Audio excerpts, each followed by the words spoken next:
si va a votare per eliminare alcune storture dei sistemi giudiziari che si sono accumulate nel corso degli anni.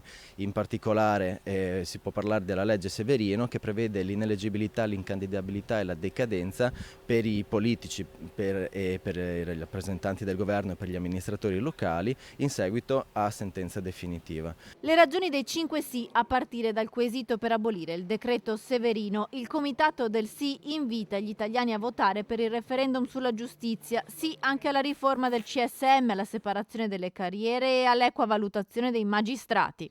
Il cittadino deve essere informato e deve capire che è il primo a beneficiare da una riforma di queste norme. In particolare per quanto riguarda il CSM è necessario fare in modo che decada l'autoreferenzialità della magistratura.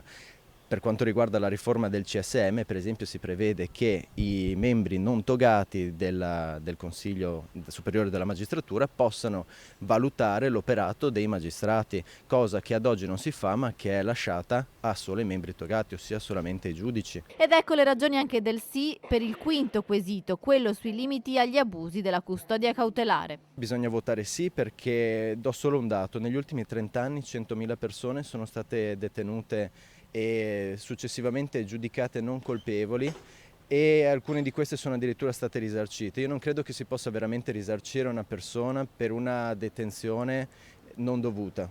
E questo ad esempio è il secondo quesito, quello che prevede l'abrogazione della norma che prevede misure cautelari quali la custodia cautelare nel caso in cui ci fosse pericolo di reiterazione del reato.